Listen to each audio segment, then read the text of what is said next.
no estamos en auto somos parte del tránsito, como un sistema vial amplio. Entonces me parecía que el término movilidad urbana podía acercar un poco más, podía hacer pensar en otras cosas distintas, en algunos casos aquellos que por ahí están en tema o que están interesados en esos temas saben a qué se refiere el concepto o el término movilidad urbana, pero quienes no están en eso se pueden preguntar, bueno, ¿de qué se trata esto? Más allá de la misma palabra tránsito. ¿Y por qué puede ser la psicología o qué puede decir la psicología? Bueno, porque hay mucho en psicología o mucho trabajo que se está haciendo sobre el tema de la movilidad. Ahora vamos a ver un poco qué es eso, la movilidad urbana. Y el más allá de la seguridad vial tiene que ver un poco también con ese nombre.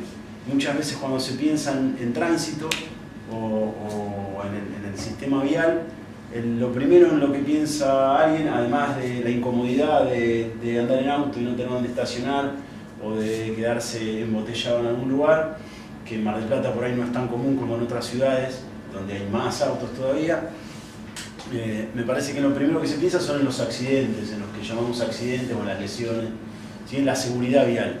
Pero hay otro montón de elementos que componen la movilidad urbana o el sistema vial que son interesantes y de los cuales se puede decir algo, desde los cuales la psicología puede aportar conocimiento. Y por ahí no solo la psicología, sino otras disciplinas. De alguna manera la charla va a incorporar temas que no son tan psicológicos, pero que están relacionados. Algunos temas que tienen un costado de la salud, otros que tienen un costado en el diseño, otros que tienen un costado como ingenieril. Y la psicología del tránsito en sí mismo es como una disciplina, es una disciplina psicológica en sí misma, pero a su vez toma mucho contenido y conocimiento de otras disciplinas que también aportan sobre el tema. Por ahí antes de empezar con los temas o con las diapositivas que les voy mostrando, les muestro un video como para inaugurar algo así de la conversación.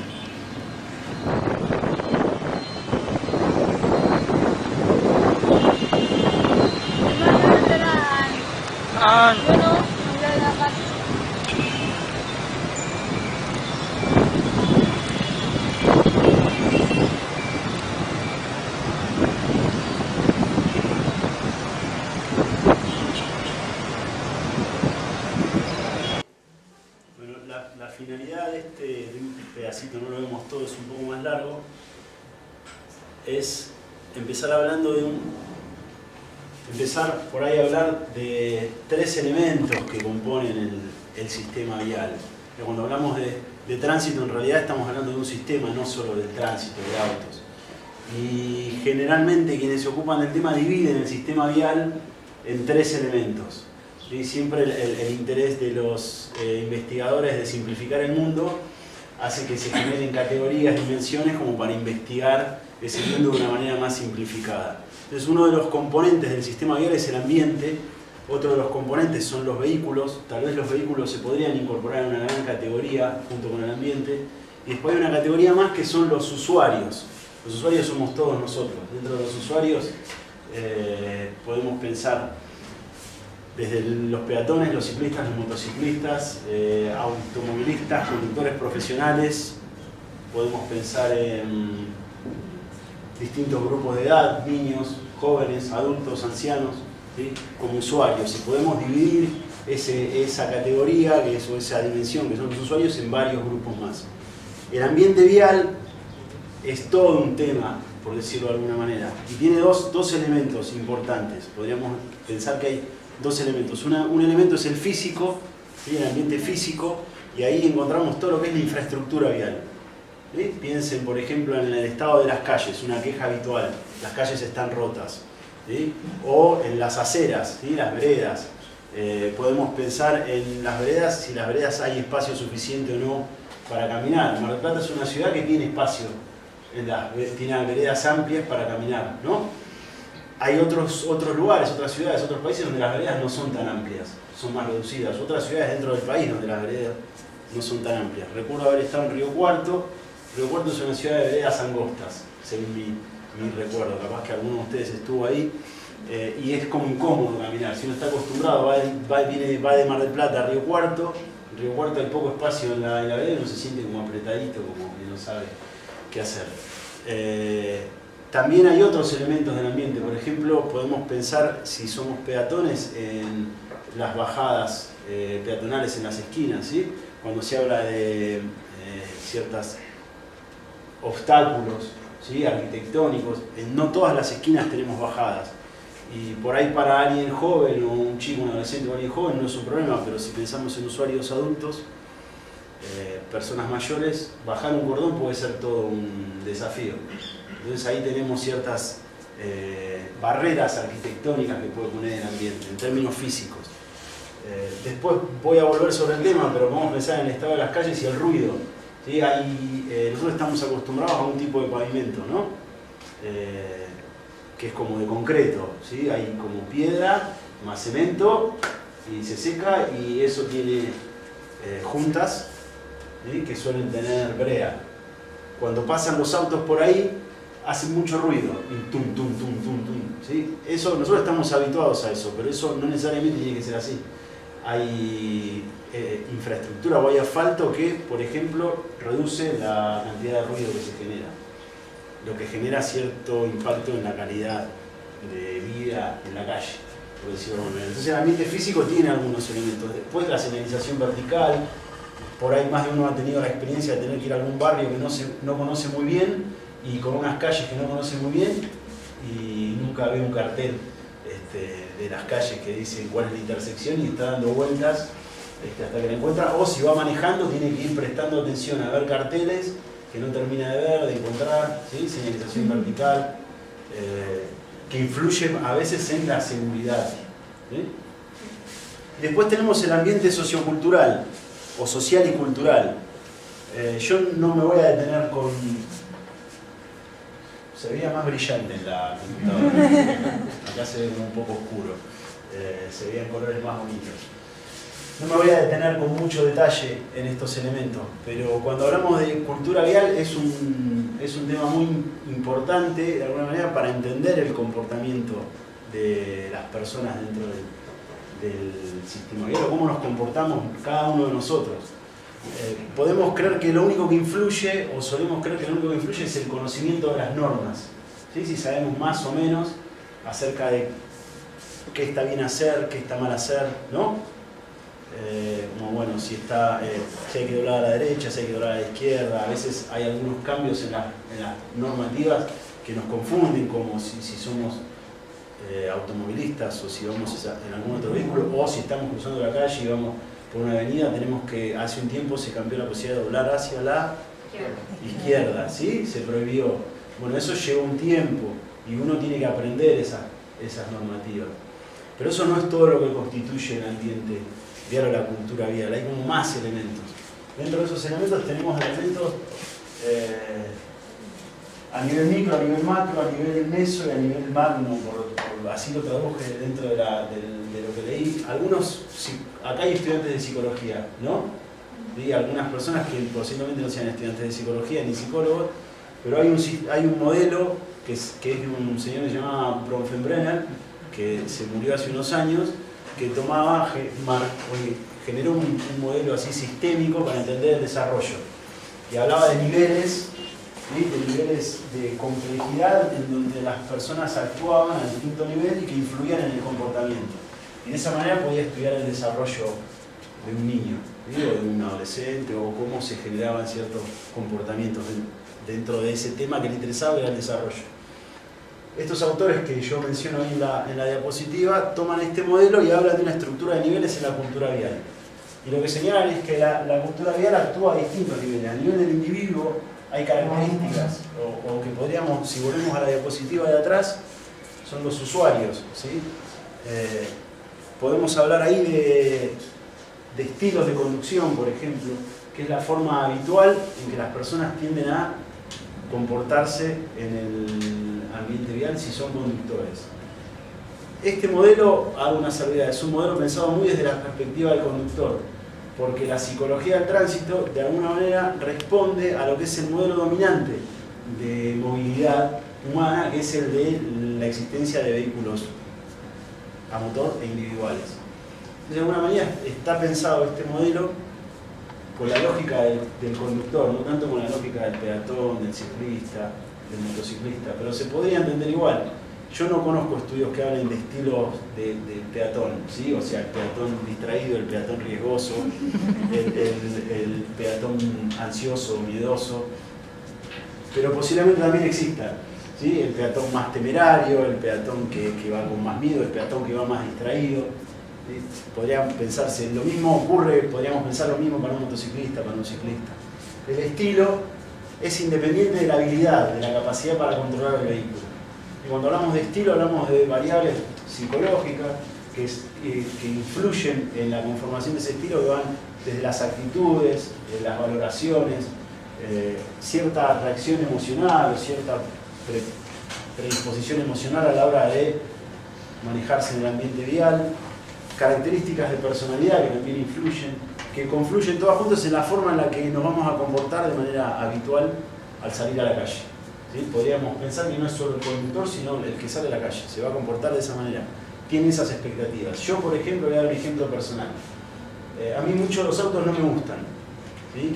Creo que es una deformación de estar leyendo todas estas cosas que ahora les voy a seguir contando. A mí los autos mucho no me gustan. No me gusta, por ejemplo, la prepotencia de los autos y de los automovilistas cuando llegan a las bocacalles, ¿sí? Que llevan su auto hasta casi hasta la mitad del cruce, ¿sí? Un poco más. Entonces yo tiendo a ser un peatón así que va peleando a los coches. Entonces cuando viene, yo cruzo igual, o sea, cruzo igual, lo veo venir, cruzo igual y lo miro dónde vas a parar porque tenés que parar. Es un problema porque en algún momento alguno no va a parar y va a terminar haciendo noticia. O no va a parar. No va a parar, claro, no va a parar y yo voy a hacer noticia porque no paró.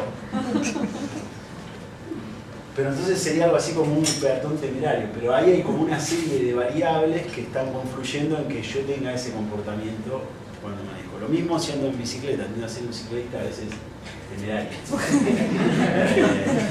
No corresponde que yo lo diga, pero bueno, son cosas que suceden. Que podríamos pensar en el estilo de... Podemos hablar de otras cosas más que influyen también, que lo vamos a hablar un poquito más adelante para no mezclar, porque a veces hay muchos ciclistas temerarios, no yo solo, hay muchos. ¿Sí? Después tenemos otro elemento más, con esto por ahí un poco cierro la parte micro, es que es la habilidad, o sea, la capacidad para manejar, para hacer que el vehículo, el que estamos manejándonos, con el que nos estamos transportando, responda a nuestros deseos. ¿Sí? Y eso está dentro del famoso dicho, voy a decir algo polémico, las mujeres manejan mal, ¿sí? Porque se suele criticar a una cierta capacidad motriz, habilidad motriz, de que se supone que los varones somos capaces de dominar mejor el vehículo porque tenemos mejores estimaciones de distancia, ¿sí? y demás que las mujeres no tienen. No quiero decir que sea así, creo que es un mito, ¿sí? Pero está, de hecho las mujeres son mejores conductoras porque son más prudentes en términos estadísticos que los hombres. Así que es un mito que manejamos mejor los varones. No hombres, varones. La policía del género. Después, hay más cosas para decir, pero si no, no va a alcanzar el tiempo. A nivel, podríamos pasar a este nivel, que es un nivel meso, donde actuamos las personas. Ahí hay variables que son muy interesantes, organizacionales o a nivel de las comunidades o de los grupos de pertenencia. A nivel de las organizaciones es muy interesante si uno piensa en conductores profesionales, ¿sí? Entonces puede haber como una especie de microcultura a nivel de las organizaciones profesionales, que están de alguna manera mediadas, ¿sí? O influidas por lo que esa organización o la manera en que esa organización valora el mismo desempeño del trabajador. Entonces si hay una valoración del trabajo o si hay cierta independencia para realizar el trabajo, más valoración, sucede que el conductor profesional tiende a tener índices de seguridad mejores que cuando la valoración del trabajo o los niveles de presión o de libertad para trabajar son mayores.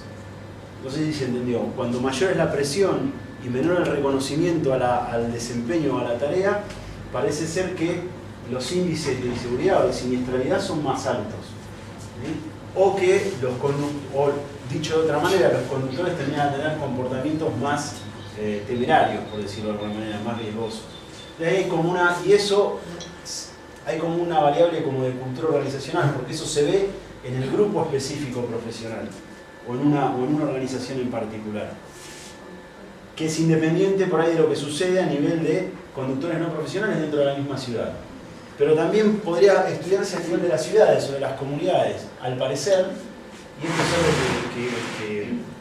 que en el sentido común se repite. Hay ciudades donde se maneja mejor que en otras, o peor que en otras, en términos de respeto de las normas de conducción, por ejemplo, o de los límites de velocidad. Voy a poner otro ejemplo personal, pero bueno, no importa. Por ahí más de algunos de ustedes también lo saben. En Brasil manejan muy rápido. Tuve la oportunidad de estar un tiempo en Brasil, en una ciudad del norte de Brasil, y manejan a una velocidad que no se puede creer. Y el hábito en esa ciudad es manejar rápido. Y si no manejas rápido, estás haciendo algo que no corresponde de alguna manera al sistema vial y estás entorpeciendo, generando un problema. Entonces se maneja a alta velocidad, más fuerte que acá, que en Mar del Plata. O en Mar del Plata pasa algo muy singular, que es lo que yo les decía, el cruce de las Bocacalles. Así que los autos llegan.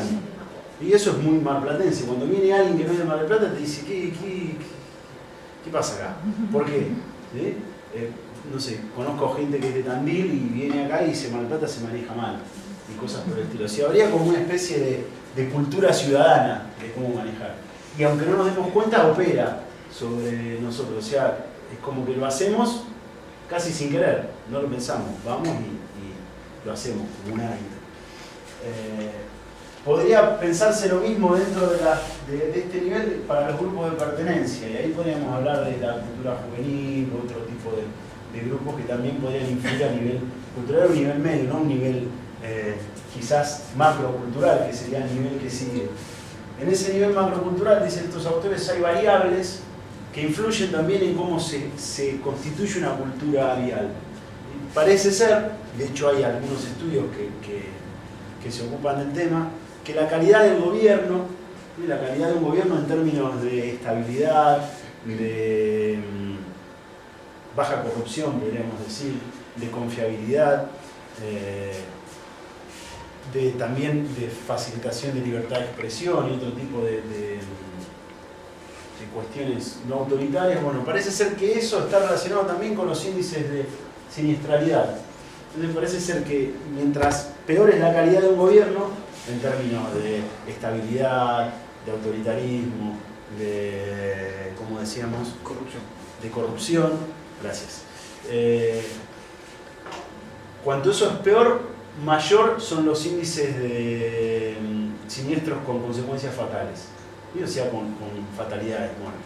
Hay como una correlación, por ahí para algunos es medio técnico, pero hay una relación que es como moderada, una correlación de entre punto 40 y punto 50, que igual es bastante alta para comportamiento humano, entre la calidad del gobierno y el tránsito. Uno dice, ¿es verdad? ¿Puede ser que sea así? Bueno, parece que hay algo así. Y eso constituye también parte de esa cultura vial. Y por ahí, a un nivel mucho más amplio, o sea, más alto, ya no tanto en temas de gobierno o de las culturas en términos de grupos o de tribus, como se dice a veces, hay como un nivel que es el nivel más macrocultural. Ahí dice Magnum, por ahí no era la mejor traducción, pero bueno, un nivel más macrocultural, amplio, que es la cultura en general como solemos entenderla. O sea, hay una categorización que toman estos autores que habla de cuestiones como el individualismo y el colectivismo. Hay sociedades que tienden a ser más individualistas en términos de valoración, y hay otras donde los lazos sociales son un poco más fuertes. El ejemplo por ahí, los ejemplos por ahí más destacados sobre eso son, no sé, la sociedad italiana, por ejemplo, que la tendemos a pensar como más colectivista, o el sur de Italia como más colectivista, y los países nórdicos como más individualistas, o Inglaterra, por ejemplo, países con culturas supuestamente más inclinadas hacia cuestiones más personales. Países nórdicos, Finlandia, Noruega, Suecia. Bueno, la cuestión es que en los países con inclinaciones más individualistas, por decirlo de algún modo, parece ser que los siniestros son un poco más bajos que los países colectivistas. Eso a mí me llamó un poco la atención, hubiese pensado que era al revés, pero parece que el individualismo hace que las personas se involucren en el tránsito con una cuestión más de costo-beneficio, más racional, y entonces tienden a comportarse de una manera que no es igual en los sistemas colectivistas. Un dato interesante, y por ahí traemos algo de la charla de la semana pasada, es la masculinidad y la feminidad como variable que influye en el comportamiento. Y tiene que ver con masculinidad y feminidad, no con qué machos somos o no somos tan machos, sino con el manejo de la emocionalidad, ¿sí? Valores más masculinos en el manejo de la emocionalidad y menos, o quizás más femeninos. Parece que los países con inclinaciones más masculinas, medidas con algunos instrumentos que miden esto, los límites de velocidad, o sea, las velocidades límite a las que se puede llegar como máxima son más altas. ¿Sí? O sea, los países con inclinaciones más de manejo de la emoción más masculina tienen límites de velocidad más elevadas que los países que tienen comunicación más femenina. Es curioso, pero parece que todo eso, de alguna manera, todo eso afecta el sistema vial y compone de alguna manera todo ese sistema. Entonces, piensen, el sistema físico, sociocultural, que va a influir obviamente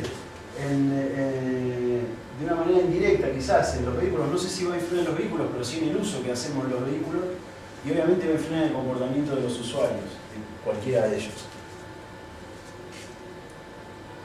Si en algún momento alguno me quiere interrumpir para hacerme una pregunta, me puede interrumpir, no es necesario esperar hasta el final de si hay alguna inquietud, algo que se les ocurra que me quieren decir, me frenan y lo vamos viendo, ¿sí? Por un lado, bueno, están estos aspectos que hacen al sistema vial y de alguna manera, como decíamos, hay una cultura vial y podríamos hablar de una cultura vial dominante, ¿sí? Que era algo que les decía hace un momento. La cultura vial dominante, la manera de entender dominante del auto es, vial, es la preponderancia de los autos, ¿sí? En términos de medio de transporte.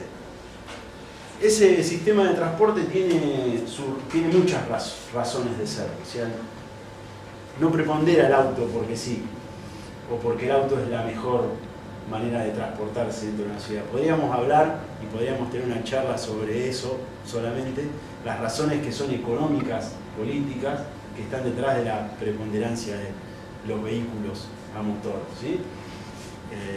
Como sistema de transporte. Ahora, ese sistema de transporte, que implica además una cultura vial, tiene algunas consecuencias. Por un lado, el automóvil como medio de transporte tiene la gran ventaja de ser un medio de transporte flexible. Cualquiera que tiene un auto sabe que si tiene que ir a cualquier lugar se sube al auto y llega, ¿no? Se sube al auto y va de acá hasta donde sea, el único problema que va a tener es que va a haber otros autos. Y otras personas que se van a cruzar por el camino y que van a querer ir a lugares parecidos y le van a entorpecer el camino. Si está en una publicidad de autos va a llegar solo sin ningún inconveniente, no va a haber nadie más que un hermoso paisaje luminoso y amplio para que lleguen a destino. En la vida real eso no va a suceder, pero igual el auto les permite ir rápidamente de un lugar a otro con mucha flexibilidad y con mucha facilidad. Eso es una gran ventaja que tienen los autos. Pero los autos, además de esa gran ventaja, tienen un montón de desventajas. Y es donde viene lo más interesante para mí, todas las desventajas que tienen.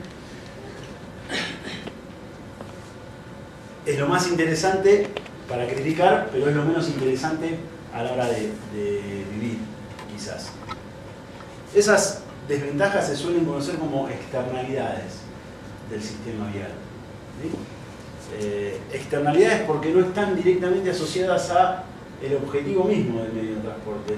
El objetivo del vehículo es llevarnos de un lugar a otro, cualquiera sea, o el objetivo de transportarnos, caminar, por ejemplo. Cuando nosotros estamos, cada uno de ustedes está en su casa y dice voy a ir a la facultad y si voy a ir caminando, el objetivo de esa caminata es ir desde su casa hasta la facultad, a la charla del día de hoy. O dicen, bueno, voy en la bicicleta, o es transportarse de A hasta B. Ese es el objetivo del transporte y de cualquier sistema de transporte, generar la mejor manera posible de desplazarse de un lugar a otro. A veces desplazar personas, a veces desplazar cargas, pero lo que sea es cómo hacemos para mover una cosa de un lugar a la otra. Ahora, más allá de esa función o de cumplir esa función, hay otras consecuencias asociadas.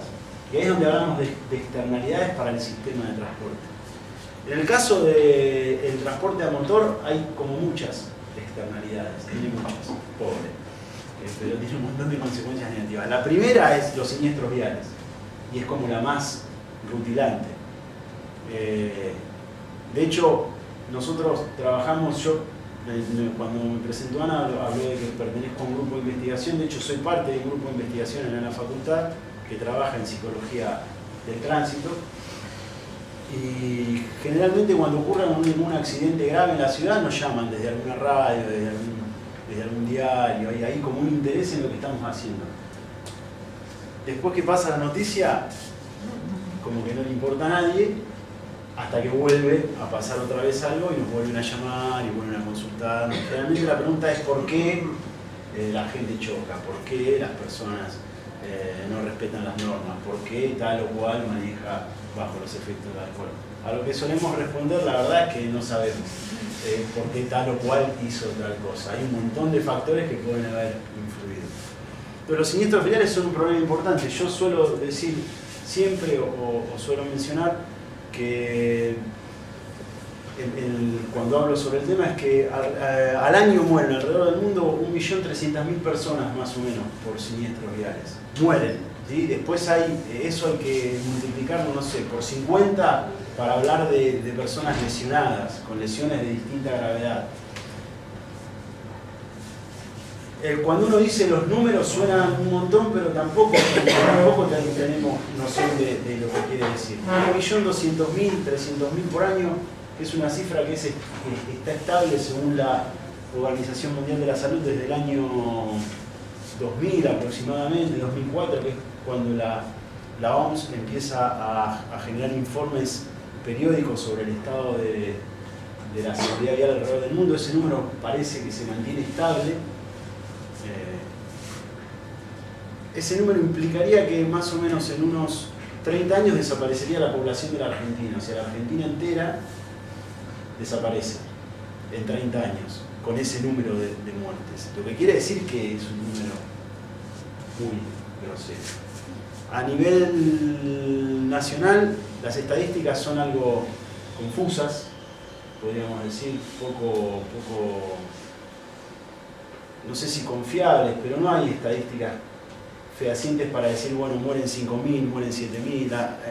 Algunos dicen que mueren alrededor de 5.000, otros dicen que mueren 7.000, otros que mueren 8.000. Estamos ahí entre... Y podríamos también hablar mucho sobre los sistemas de recolección de datos para saber cuánta gente tiene lesiones y cuánta gente muere por esas lesiones, ¿sí? Que es todo un tema complejo. El punto es que los siniestros viales son una consecuencia del sistema de transporte, y desde mi punto de vista no son una consecuencia, sino que son parte del sistema de transporte. O sea, desde mi punto de vista, y que comparten algunas otras personas también, el sistema de transporte basado en el vehículo individual inherentemente lleva la cantidad de muertes que hay. O sea, no hay manera de que no haya muertes, porque el mismo sistema de transporte genera eso. O sea, es como que hay que aceptar que se va a morir gente. Es inaceptable, pero igual hay que aceptarlo o hay que hacer otra cosa. ¿Sí? ¿Se entiende lo que quiero decir? O sea, si el sistema de transporte es el que está, la gente se va a seguir muriendo, por más crudo que suene. Podemos bajarlo un poquito, aminorarlo, que haya consecuencias menos graves con lo de siniestro, pero va a seguir sucediendo. Bueno, no pasó nada. Un siniestro,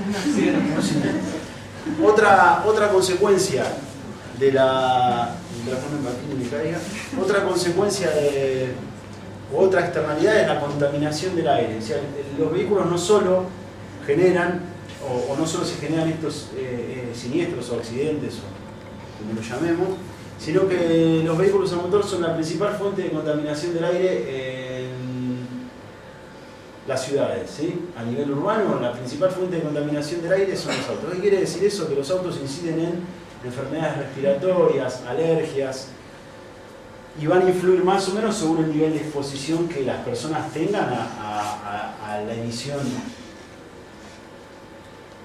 de gases que generan los autos.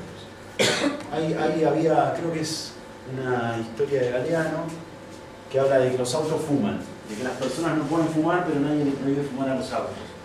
¿Sí? Es un poco así, o sea, los autos, voy a secar un poco el agua, pero los autos pueden fumar, fuman y contaminan un montón. Otro problema asociado a los autos, que algo lo mencioné, es la contaminación sonora. La principal fuente de contaminación sonora en las ciudades son los autos. No tanto por los motores, sino por los rodados, el peso y los rodados, y la interacción con la infraestructura a nivel físico. Ahora, uno de ustedes me dice, bueno, ¿qué importa? No, importa. ¿Por qué? Porque hay cierto nivel de decibeles que las personas toleramos sin que nos afecte a la salud, supuestamente unos 55 decibeles, y en las avenidas más transitadas esos decibeles a veces rondan entre los 90 a los 120, y hasta ahí, bueno, es un montón. ¿Qué pasa? Bueno, me molesta. Bueno, la cosa parece que sí. La reacción física que se produce cuando los decibeles son altos son parecidas a las reacciones de lucha, huida, de estrés. ¿Sí? Cuando vemos algo que es peligroso, bueno, lo que se produce es en las personas una activación del sistema autónomo, hay tensión muscular, puede haber taquicardia, respiración agitada, en algunos casos parpadeo, y eso, cuando es sostenido, puede producir ¿qué? Problemas cardiovasculares, y eso que puede generar algún tipo de problema como un ACV, por ejemplo. Y hay estudios, hay que tomarlos con cuidado porque hay muchas variables a tener en cuenta, pero hay algunos estudios que señalan que el nivel de ruido está asociado a problemas como infartos o ACV en la población. O sea, mientras mayor es el ruido, parece que mayor es ese tipo de problemas en la población. Ahí habría muchas cosas a considerar, pero bueno, hay estudios que relacionan una cosa con otra. Ustedes ya saben todos, porque están muy informados, que los estudios correlacionales establecen relaciones y no causa, ¿no? Pero hay como algún tipo de indicio de que hay algo que está pasando. Otro problema es el sedentarismo. No sé si se ve bien la imagen, pero ¿vieron la película Wall-E? Bueno, es esa imagen que son los gorditos que andan arriba de la nave, y arriba de la nave andan arriba de unos autitos y comen y tienen pantallas, y lo único que hacen es comer, tener pantallas, y en esta imagen van uno al lado del otro, y van hablando por teléfono con esa pantalla. Y no van hablando así, sino que van hablándose a la pantalla. Bueno, el sedentarismo es otro problema asociado al sistema de transporte que hay. Por un lado, porque invita a la comodidad de no caminar, no andar en bici, sino que implica un esfuerzo. Por otro lado, porque mientras más autos hay, más difícil es hacer otro tipo de actividad en la calle. Cualquiera que ande en bicicleta, y ahí vuelve lo del ciclista temerario, en nuestra ciudad donde no hay infraestructura para la bicicleta, sabe que para ocupar un lugar tiene que imponerse de alguna manera. Es una lucha por el espacio. Cuanto más o menos temeroso uno pueda ser, o cuanto más o menos pueda temer por su seguridad, quizás abandone la idea de andar en bicicleta y piense que es mejor tomarse un taxi o andar en auto, si es que tiene la plata para comprarlo. Y para pagar la nafta, que está cada vez más cara. Igual está bien que esté cara, así la gente usa menos el auto. Y otro factor está entre preguntas, porque otro elemento que también hay estudios que señalan, pero yo no diría que eso es algo que podamos afirmar con seguridad en términos de evidencia empírica. Al parecer, y yo creo que es un poco así, mientras más autos hay, mayor es la fragmentación social o menor es la cohesión social, en términos de la interacción entre las personas. Mientras más vehículos hay en la calle, menos personas hay en la calle, porque las personas se desplazan en auto, de manera tal que las relaciones que antes se establecían cuando la gente salía a la vereda a tomar mate, o a estar, o a jugar al fútbol. Yo recuerdo cuando era un niño, jugaba en la vereda con mi hermano, jugábamos al fútbol, al básquet, a lo que fuera, lo que sea, en la calle. Mis sobrinos se criaron en la misma casa en la que me crié yo y nunca jugaron en la calle, porque de los dos lados de la calle por la que vive mi mamá, siempre hay autos estacionados y autos que van y vienen. Entonces, nosotros teníamos amigos del barrio y recorríamos el barrio y había como un cuidado de los chicos del barrio que se gestaba y se generaba por la misma gente del barrio, los vecinos, que sabían, había como postas, sabían dónde estaba. De hecho había padres, los padres salían a la vereda y chiflaban. Mi papá tenía un chiflido, el vecino de a 2 cuadras tenía otro y el vecino a la vuelta tenía otro. Entonces nosotros sabíamos por el chiflido que nos estaban llamando. De por sí no había contaminación sonora, porque si no el chiflido no lo íbamos a escuchar. Y segundo, había como una cosa de cuidado barrial y de uso del espacio que hacía la cohesión social. Eso de alguna manera parece que se pierde. Y de alguna manera también eso está asociado con los niveles de inseguridad. Cuando menos autos hay en la calle, o sea, en los lugares donde se peatonaliza, no se permite el acceso de los vehículos, los niveles de inseguridad en términos de asalto disminuyen. ¿Sí? Y aún más, aumentan, si son zonas comerciales, aumenta la actividad económica.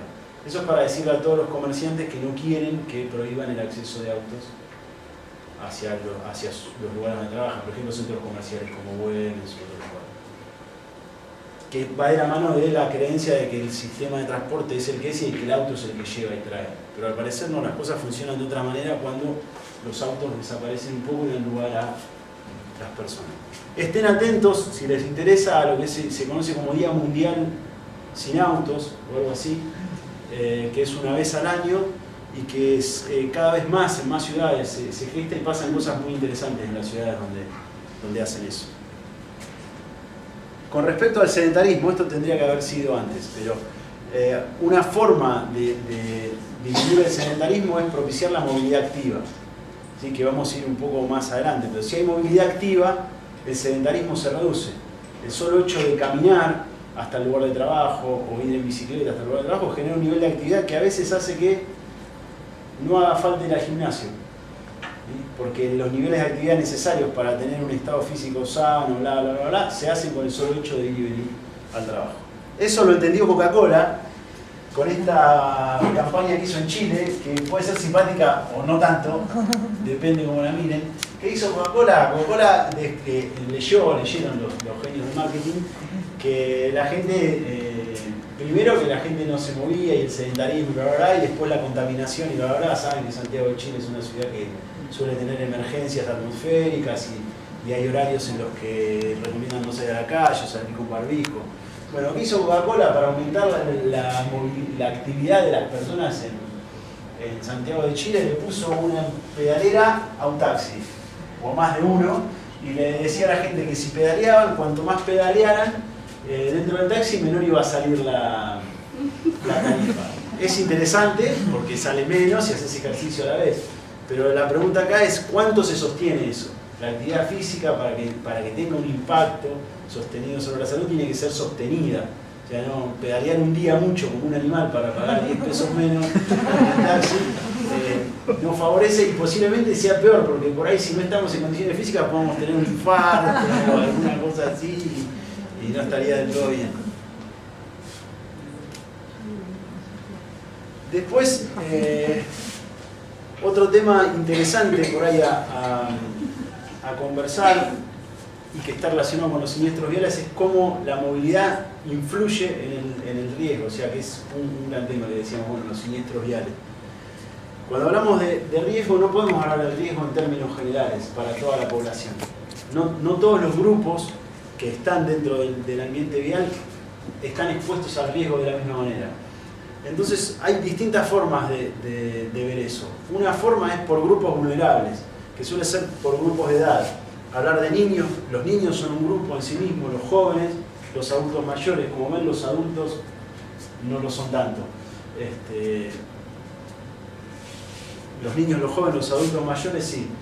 Podemos ver eso, lo podemos entender en términos de estadísticas, y de qué medida las estadísticas inciden sobre esos grupos, o de las características en sí mismas de esos grupos de edad.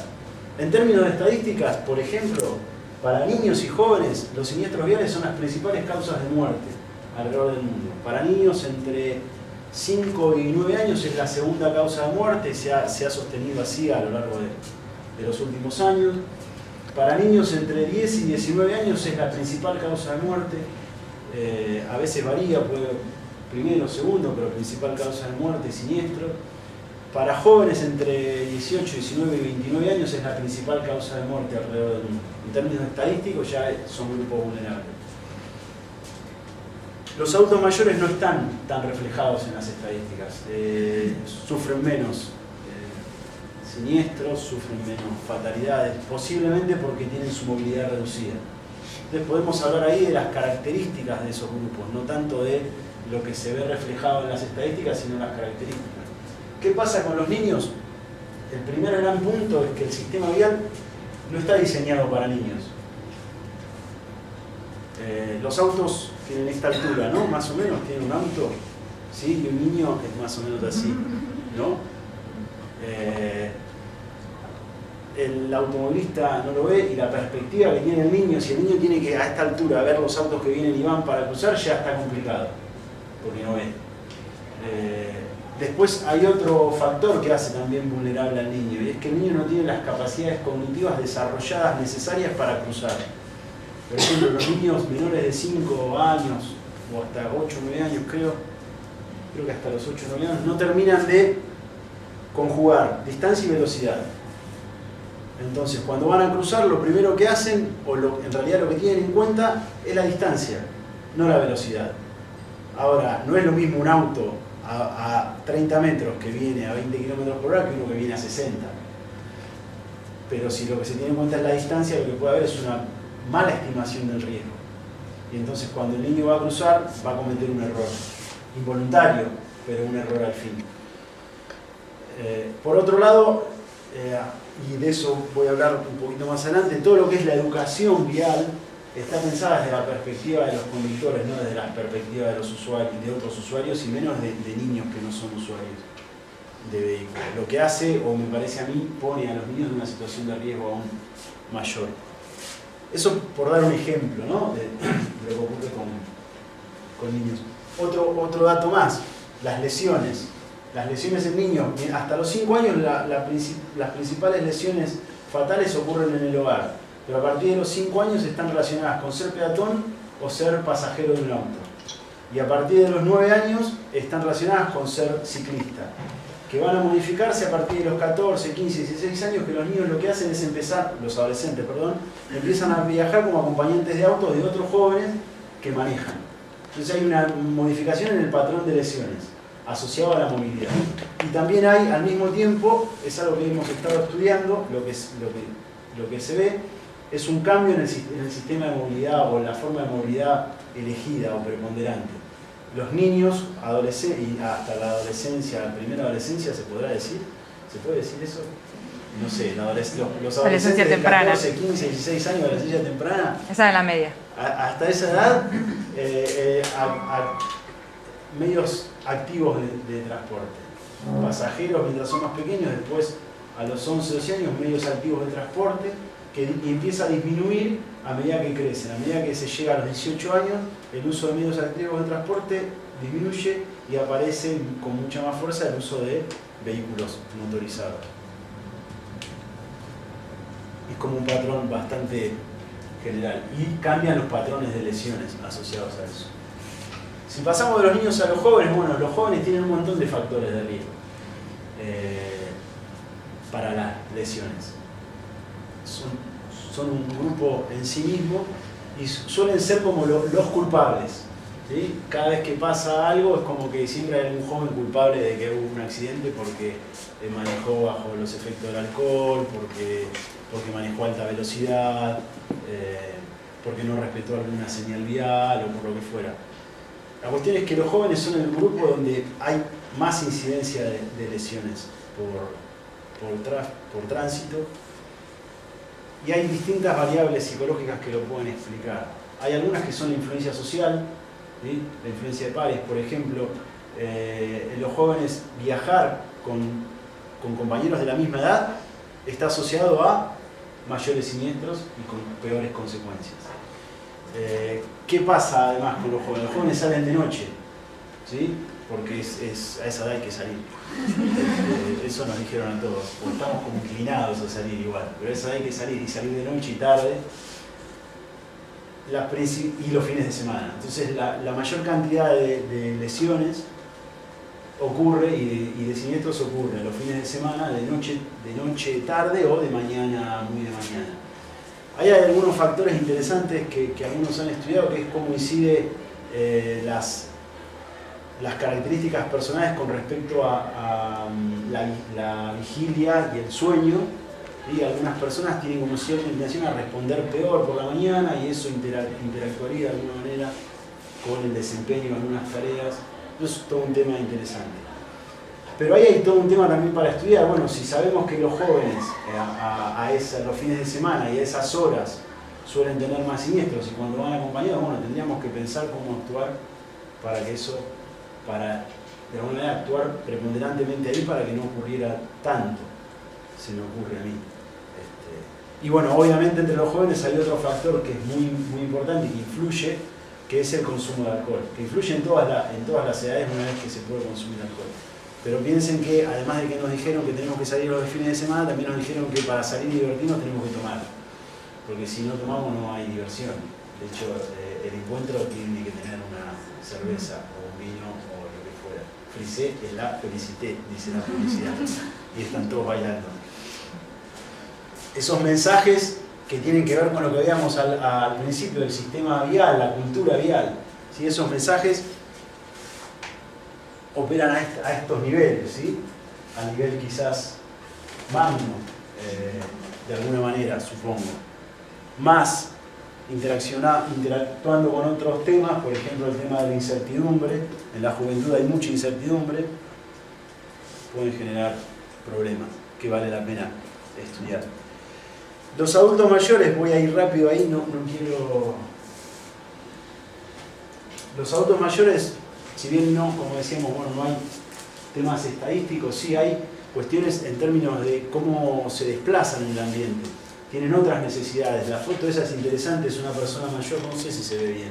Sí. Pero es una persona mayor que está siendo asistida. Una de las cosas que le pasa a la gente cuando envejece es que las capacidades motoras disminuyen. Y también algunas capacidades cognitivas, los tiempos de reacción y demás. Y el ambiente vial tampoco favorece el traslado de las personas mayores. Y además hay como una especie de, diría yo, discriminación hacia la vejez en los sistemas de transporte. Piensen en los colectivos. Los colectivos públicos los suelen usar los niños y los ancianos. ¿Sí? Y los colectivos tienen los escalones a esta altura. ¿Sí? Tiene que subir un niño que va a la escuela o un anciano que no puede mover los pies. ¿Por qué los ancianos? Porque primero porque hay que ver si las personas mayores con la jubilación que cobran pueden tener auto. Primer punto. Segundo punto, porque a cierta edad ya no te dejan más manejar y tenés que moverte de alguna manera. La forma de moverte tendría que ser el transporte público. El transporte público tendría que ser un transporte público que garantizara su uso para la población que lo utiliza, que sea de calidad, equitativo, bla, bla, bla. Otra forma de ser vulnerable es por medio de transporte. De alguna manera, algunas cosas dijimos, los peatones son vulnerables porque no tienen una carcasa que los proteja. ¿Sí? El auto pesa tonelada y va a una velocidad que hay unas fórmulas físicas que no recuerdo, pero masa más velocidad y el cuerpo no tolera si hay un impacto. Los ciclistas, los motociclistas también son grupos vulnerables por las características físicas y si quieren también por las características, por las estadísticas. El 50%, creo, uno de los últimos informes de la OMS, supuestamente, no sé si era el 50 o el 40% de los siniestros fatales le ocurren a ciclistas, peatones o motociclistas. ¿Sí? Obviamente es mucho más alto la incidencia y la fatalidad en estos grupos que en los conductores de autos. La pregunta acá, o la pregunta interesante, es cómo intervenir sobre todo esto. Habría muchas más cosas para decir, pero podemos pasar igual a la parte de la intervención, que es muy interesante también y que la psicología tiene muchas cosas, supongo, para decir, además de para decir sobre cuáles son los procesos que ocurren, o el tipo de comportamiento, la influencia de los ambientes que generan comportamientos de riesgo, también tiene mucho para decir sobre cómo intervenir. El sentido común, puse yo ahí, bueno, el sentido común siempre demanda educación, ¿no? Siempre, bueno, educación, hay que educar, porque las personas no saben cómo manejarse en el sistema vial. Los que manejan mal es porque no saben. ¿Sí? Los que andan los peatones no saben, no respetan, los ciclistas no saben, no respetan. El sentido común pide más educación. El sentido común muchas veces se equivoca. No es que la educación no sea mala, pero la educación no impacta directamente en la seguridad. Más educación no implica más seguridad en términos de mejoras estadísticas. Más educación implica más conocimiento, cambios en las actitudes y con el tiempo algún cambio de comportamiento. Con el tiempo. Pero no impacta directamente. Educar, no en términos viales, no implica necesariamente un cambio de comportamiento y una mejora en los niveles de seguridad. Por otro lado, la educación, si bien es muy valiosa, hay que tomarla de manera cuidadosa, porque una de las cosas que se hace es esto, por ejemplo. ¿Se ve la imagen? ¿Se veía tan lindo en la computadora? Sí. Esto es como una pista de educación vial para niños. Estos son kartings y hay como una simulación de calle. ¿Sí? Una calle simulada para niños. A los niños les encanta, porque van entusiasmados, karting, como que manejo. Pero los niños, en la vida real, no manejan kartings en la calle. Andan caminando o en bicicleta o son pasajeros de auto. Pasajeros de auto en los que a veces no van abrochados, ¿sí? O no van en el asiento de atrás, cuando la información lo que dice es que el asiento de atrás y la sujeción es lo que impacta directamente en que si hay un choque, ese niño no tenga una lesión. Sin embargo, van en el asiento de adelante, van parados en el medio o van atrás sueltos. Pero les enseñan que cuando llegan a la esquina tienen que frenar en el semáforo. Y bueno, la Agencia Nacional de Seguridad Vial hace unos años hizo una campaña que era tu primer licencia de conducir o algo así, y era YPF más la agencia y había una pista y les daban como la primera licencia de conducir a niños que eran muy pequeños. Eso tiene, por un lado, una desventaja, que se le están enseñando algo que no tiene que ver con su necesidad en el ambiente vial. Se le está enseñando algo que no necesariamente va a ser respetado por los otros individuos que estén en el sistema vial. O sea, esas normas que ellos tienen que aprender a respetar, no todos las respetan. Y además, se le está naturalizando como un medio de transporte el auto. Eso quiere decir que cuando lleguen a grandes, lo primero que van a querer es tener un auto. Porque no se anda en bicicleta en la calle, ni caminando, se anda en auto, en karting, que es lo más parecido a un auto. Ahí hay como un tema con la educación, ¿no? Dos temas. ¿Cómo se piensa la educación para los grupos? Generalmente la educación vial se piensa para niños, adolescentes, jóvenes. ¿Y en qué medida la educación da resultados? La educación también se puede entender como conocimiento y como entrenamiento, que no es lo mismo. Entrenamiento sería la habilidad que hablábamos al principio, o el conocimiento puede impactar más en el estilo, en la forma en la que voy a conducir. A nadie le gusta el control. ¿A alguien le gusta que lo controlen? No, ni las multas tampoco. En general a nadie le gusta el control. Entonces, ¿qué suele suceder? Cuando hay controles de alcoholemia, la gente se avisa. Che, doblá porque acá, en tal y tal, está el control de alcoholemia. Y le avisás al que había estado tomando con vos hasta hace un rato, o había estado tomando una reunión con no tomaste, pero el otro sí, y si no, lo agarran y lo multan. Entonces le avisás, no le decís quédate en tu casa o quédate ahí un rato más, sino que le decís, che, el control está acá. O tengo entendido que hay aplicaciones que muestran dónde están los controles de alcoholemia. Entonces, el control en general no le gusta a nadie, pero el control tiene una función importante a nivel vial, porque al parecer es el que más impacta en el cambio de comportamiento. Más todavía si el control se incorpora dentro de políticas o campañas masivas de difusión, donde aparecen temas de concientización como educación, más el control como un elemento más de, no pensado en términos de recaudación como el sentido común suele entender al control, sino en términos de prevención, ¿sí? Y generar mayor seguridad vial, que al final la seguridad vial no es otra cosa que la protección de las personas. O sea que el control es otra forma, aunque a nadie le guste, y una forma muy importante. Los ingenieros entienden de máquinas, ¿no? Y también de otras cosas. De máquinas, ¿por qué? Porque los ingenieros han logrado, con cosas como esta, o con otras, mejoras técnicas, que los autos sean más seguros. Y ese logro ha generado una reducción enorme en la siniestralidad a nivel mundial desde la década del 50 en adelante. Uno de esos avances tecnológicos, que es algo muy sencillo, es el cinturón de seguridad. El cinturón de seguridad protege, ahora no todo el mundo lo usa. Y ahí tenemos un problema, que es cómo hacemos para que el cinturón de seguridad, que es una medida de seguridad bárbara, igual que el casco, sea utilizado. Porque si está en el auto y nadie lo usa, no sirve de nada.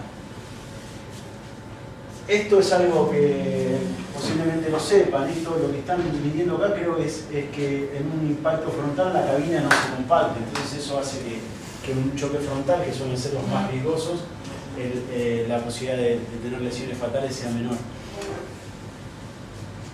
Con respecto al uso de los medios de seguridad, bueno, ahí la psicología podría decir muchas cosas. ¿Cómo hacemos para influir en el uso? Nosotros lo voy a adelantar un poquito, lo voy a decir después, pero hemos hecho varios estudios sobre el uso de casco, sobre el uso de cinturón.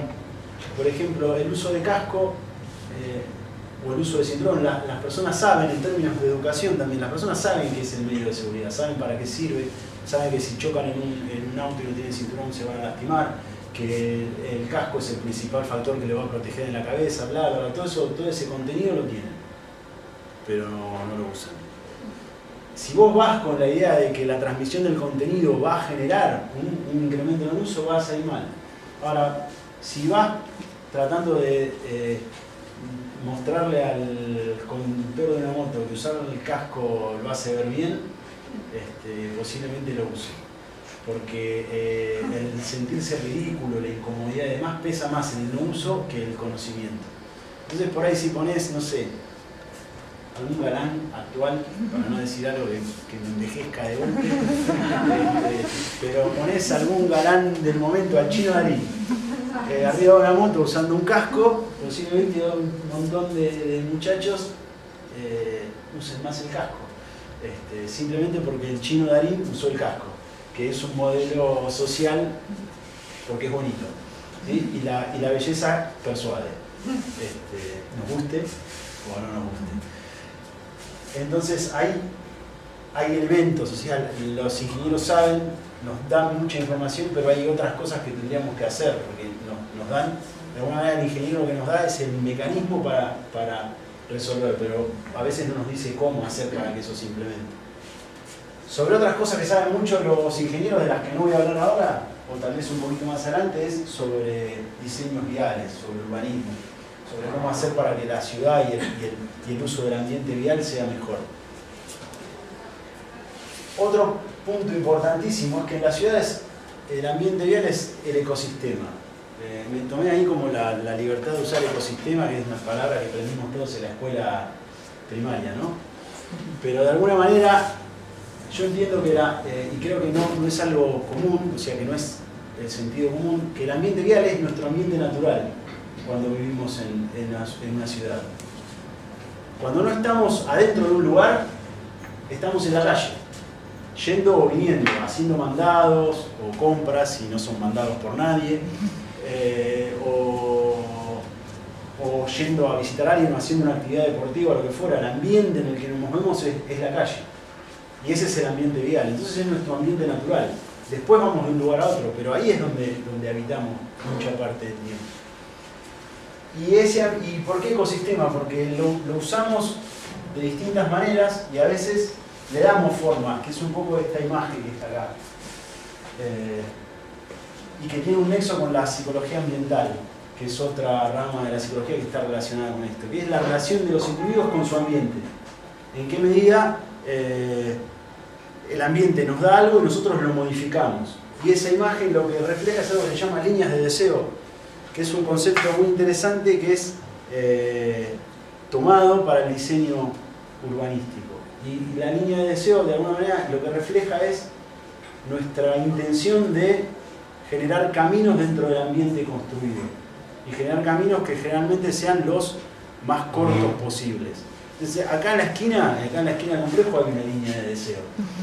Cuando salgan, está la esquina que rodea así, y viniendo del lado si vienen caminando, las personas vienen caminando de allá o del bicicletero o donde fuera, hay un cruce en diagonal y hay un caminito marcado donde no hay pasto. Entonces, eso es una línea de deseo, es el camino que generan las personas para hacer un recorrido de un lugar a otro, que es una modificación del ambiente a partir del comportamiento del ambiente pensado, porque el que pensó eso no pensó en ese trayecto, pensó que teníamos que dar la vuelta. ¿Sí? Lo que dicen algunos urbanistas, diseñadores, es que hay que tomar esas líneas de deseo para diseñar el ambiente urbano de manera tal que sea más funcional para las personas. Voy a ir rápido porque no quiero. Entonces, otra manera de actuar, además de todas estas, es cambiar el modelo de transporte.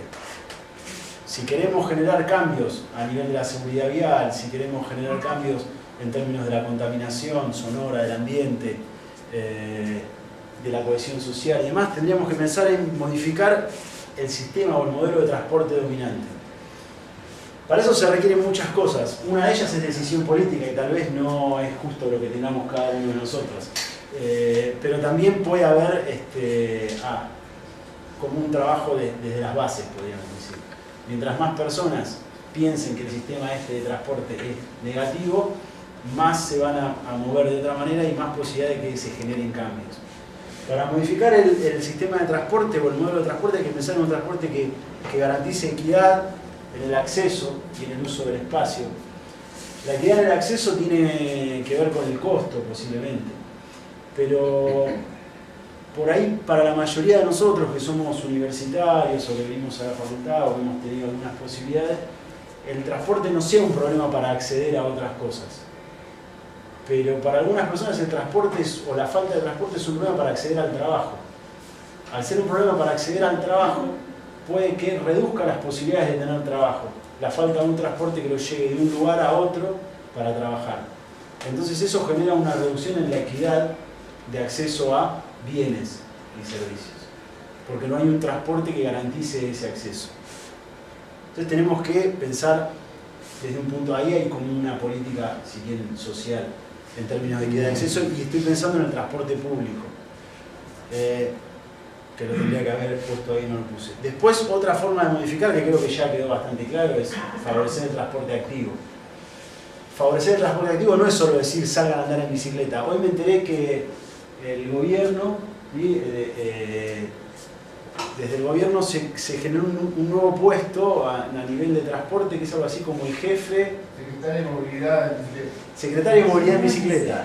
Es un nuevo puesto, que está bastante bien la idea. Supongo que ese secretario va a tener que trabajar para la generación de infraestructura a nivel de las ciudades, para favorecer. O sea, favorecer el transporte activo no implica hablar solo de transporte activo, implica generar las condiciones para que el transporte activo se pueda desarrollar. Porque hablábamos de ciclistas temerarios y ciclistas no temerarios. Tiene que usar bicicleta, tienen que impulsar ese tipo de cambios a nivel de la infraestructura. Y también hay otras políticas. Por ejemplo, se puede trabajar con empresas que hay lugares donde eso sucede, cuando los trabajadores llegan a su trabajo en bicicleta, en un auto, tienen algún tipo de premio, ¿sí?, por el uso de la bicicleta, o cuando llegan en vehículos compartidos. O en otras ciudades hay sistemas multimodales, en ciudades muy grandes hay sistemas multimodales de transporte. O sea, eso consiste en que hay estaciones, por ejemplo, en las afueras de las ciudades donde la persona puede ir en su auto. Piensen en alguien que vive en el Gran Buenos Aires y que trabaja en Capital Federal y que tiene auto. Puede ir hasta un lugar, dejar el auto y ahí tiene acceso a un transporte público que lo lleva casi hasta el lugar donde trabaja. Obviamente puede dejar el auto en un lugar que es gratuito y el transporte público también tiene una tarjeta o algo que lo lleva. Y eso favorece no solo usar otro medio de transporte, sino reduce la congestión, reduce la contaminación. Un 1% de los movimientos que se hacen habitualmente en auto cambiado por transporte activo se dice que está asociado a una reducción de un 2 a un 4% en la contaminación ambiental del aire, con un 1% de viajes que cambian. Y después yo traía un modelo, creo que no lo voy a desarrollar porque va a ser muy largo, Pero hay algo que se llama seguridad sostenible. Les voy a mostrar un video y hablo sobre el video, que es el modelo holandés. No es para que nos sintamos inferiores a los holandeses, pero tienen un modelo muy interesante que igual están desarrollando hace 40 o 50 años, desde la década del 70. O sea, no es algo que empezaron a desarrollar ayer. Y aún desarrollándolo desde la década del 70, están mejorándolo y evaluándolo periódicamente, cada 10, cada 20, cada 15 años se hacen evaluaciones. Ese modelo tiene algunos principios. Esos principios son los principios que ellos llaman de seguridad sostenible, que se ven un poco en este video. Yo los menciono algunos rápidamente. Una de las cosas que hacen es, se basan en el supuesto de que las personas cometemos errores, ¿sí? Las personas cometemos errores y en el tránsito y demás cometemos errores, voluntario o involuntariamente. Como podemos cometer errores, lo que hay que hacer es generar un ambiente vial que cuando el error ocurra, la consecuencia sea menos grave. A partir de ahí, lo que hacen es generar cambios ambientales. Esos cambios ambientales se basan en algunos principios. Uno es que el mismo camino o el ambiente vial sea una señal de qué es lo que yo tengo que hacer. Entonces, si ven, todas las bicisendas son rojas. Bicisendas o ciclovías son rojas. Lo que quiere decir que por ahí va la bicicleta. Los peatones tienen otro tipo de trazado y de color. ¿Sí? Son veredas como ladrillitos grises. Y el tránsito automotriz está separado de los otros tránsitos, pero separados por barreras arquitectónicas. ¿Sí? Están a distinto nivel. Ese estar a distinto nivel tiene que ver con una segregación del tránsito por homogeneidad. O sea, lo que es homogéneo por la vía. Por esta vía solo ciclistas, por esta vía solo autos, por esta vía solo ciclistas. Tiene una homogeneidad del tránsito. Y también intentan, en la medida de lo posible, separar direccionalidad y masa y tamaño de los vehículos. Cuando no pueden hacer eso, generan algún tipo de señalización o algún tipo de intervención ambiental que genere alguna separación en particular. Y tienen por otro lado separado las áreas urbanas las tienen separadas por función. Entonces hay áreas urbanas que son donde la gente está y reside. En esas áreas generalmente los autos no pueden entrar. Y no entran, llegan hasta algún lugar cercano o tienen límites de velocidad muy bajas. Por ejemplo, 20 km/h. Y hay zonas que son de interconexión. Y uno sabe, si vive ahí, cuáles son las zonas de interconexión y cuáles son los caminos que interconectan. Y hay caminos que interconectan ciudades o lugares cercanos y caminos de acceso a lugares donde uno va a estar, esos lugares donde uno está. Y hay, por otro lado, un favorecimiento continuo del transporte activo. Y por último, otro de los principios que tienen es ser proactivos, o sea, es ir en busca del problema, no esperar que el problema aparezca. Un ejemplo que les doy de esa proactividad es hace un tiempo estaban preocupados, al parecer, los amigos holandeses por las personas mayores que usan bicicleta. Entonces estaban generando una serie de... querían evaluar en qué medida las ciclovías que estaban generando eran funcionales para personas mayores de 60 años. Entonces, desde un municipio, de una de las ciudades, organizaron una especie de taller. Sí, era como un taller, una sesión de trabajo con algún investigador, urbanista, más un funcionario municipal, donde había gente mayor de 60 años a la que le contaban cuáles eran los cambios que habían hecho en infraestructura y todos los detalles, y después salían en bicicleta a andar por esa infraestructura. Y le pedían que evaluaran la infraestructura. Y además que evaluaran el tipo de bicicleta que estaban usando. Entonces, en todo el trayecto de la ciclovía nueva. Entonces iban evaluando por trayecto las características. Entonces tenían una evaluación de en qué lugares había inconvenientes. Los inconvenientes generalmente tenían que ver con el bajar de la bicicleta o el acceder a la ciclovía.